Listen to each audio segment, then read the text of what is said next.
По высокому берегу Камы раскинулся небольшой зеленый сад, размером всего в 1 квартал, между улицей 25 октября, ранее носившей название Обвинская, и улицей Сибирская. В 1928 году ему было присвоено имя писателя Федора Михайловича Решетникова. История этого сада начинается с 1860 года, когда впервые в летописях Перми стал упоминаться сад под названием Загон. В 1861 году в город приехал с известием об отмене крепостного права генерал-майор князь Багратион, племянник героя Отечественной войны 1812 года Петра Багратиона. Пермское общество в знак признательности постановило переименовать Загон в сад Багратиона, но новое название не прижилось, а к слову «загон» добавилось «козий». Козий загон не пользовался вниманием публики. Оживился сад в 1882 году с появлением в нем хорошего оркестра. К 1907 году, благодаря стараниям жителей города, Козий загон приобрел более приличный вид. Здесь были высажены молодые липы. Кругом сделана красивая деревянная загородка. Позже среди сада сделали 2 большие клумбы. Козий загон переименовали в Набережный сад. В нем построили деревянный павильон для летнего помещения торговой биржи. Это был ажурный теремок с резными наличниками. Молодежь 30-40-х годов прошлого века любила танцевать в саду Решетникова под звуки духового оркестра, который располагался на веранде этого павильона. К сожалению, павильон был снесен в 1960-х годах. Сад также украшал фонтан. Сначала он имел вид вазы, потом каменной горки, над которой возвышалась балерина.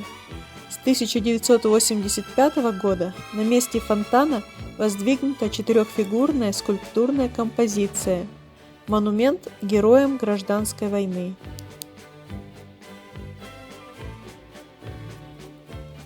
Напротив сквера Решетникова через дорогу виден двухэтажный каменный дом, расположенный на углу улиц Монастырская и 25 октября. Он был построен в 1787 году купцом 2-й гильдии Петром Поповым. Интересно отметить, что в 1790 году Петра Абрамовича избрали городским головой, 4-м в истории города, 1-м был его брат.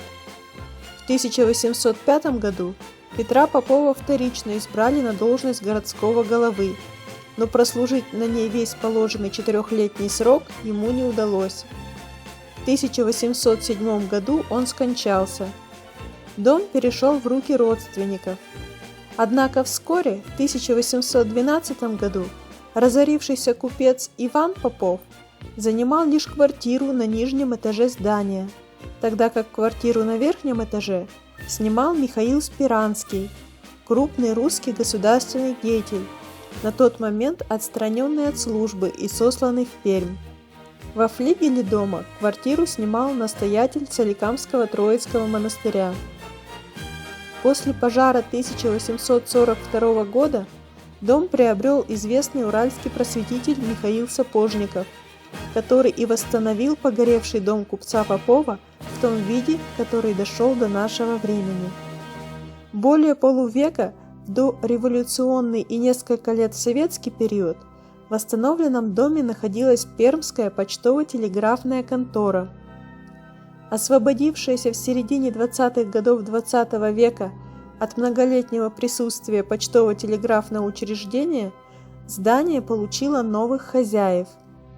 Вначале оно поступило в распоряжение Камского речного пароходства. В 1970-1980-е годы здесь находились управление Пермуглесбыта и Запуралкомплект оборудования. Спустя около 2 столетий судьба здания примерно повторилась. Обанкротившийся собственник в 21 веке таковым являлся Экопромбанк. На торгах продал здание за 23,5 миллиона рублей и теперь помещения здания сдаются в аренду не под квартиру, как в XIX веке, а под офисы. Площадь здания 788 квадратных метров. По информации, актуальной на июль 2018 года, аренда объекта полностью составила бы почти 276 тысяч рублей в месяц. В офисном здании организована кабинетная система, высота потолков составляет около 4 метров. Объект предлагалось использовать в качестве офиса компании, медицинского центра, образовательного учреждения, гостиницы, школы танцев, фитнес-центра, детского клуба и для других целей. Весь квартал между улицами Газеты «Звезда» и Комсомольский проспект и между Монастырской и Акулова, ранее называвшейся Набережная, принадлежал духовному ведомству. По улице Набережной стояли архиерейские дома. Пространство между этими домами и кафедральным собором занимал сад, для которого был оставлен участок леса при строительстве главного архиерейского дома, сейчас Краеведческий музей. Постепенно архиерейский сад стал превращаться в кладбище, сначала для знаменитых духовных лиц, а потом и для выдающихся людей города. На архиерейском кладбище были похоронены многие именитые пермяки. 6 июня 1835 года скончался знаменитый святой доктор, как его называли еще при жизни, Федор Христофорович Граль. Он внес значительный вклад в развитие прививания от оспы в Пермской губернии, а также принимал активное участие в организации борьбы с эпидемией холеры в 1829-1831 годах. На его могиле была установлена чугунная колонна, которую уничтожили в 1931.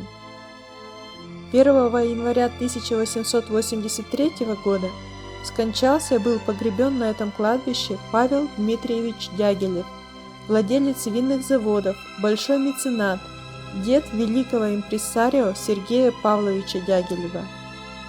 В 1925 году скончался и похоронен недалеко от собора Бронислав Беригу, первый декан медицинского факультета университета, автор общего курса физиологии животных и человека, ученый, достойный памяти потомков наравне с Сеченовым, Павловым и Мечниковым.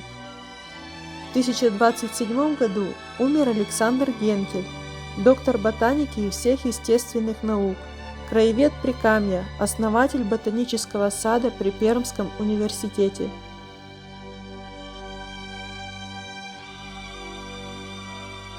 Это далеко не исчерпывающий список тех, кто нашел здесь свое последнее пристанище.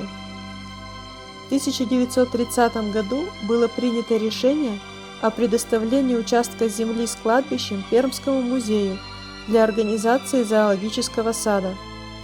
Первые годы клетки с животными стояли вперемешку с надгробиями, как немой укор неблагодарной памяти потомков. Работа по очистке территории была проведена летом 1931 силами курсантов Пермской авиационной школы. Часть могильных плит была разбита, часть закопана, некоторые надгробия использовались при строительстве новых зданий, некоторые были использованы вторично на других кладбищах. Пермский зоопарк на месте кладбища действует до сих пор.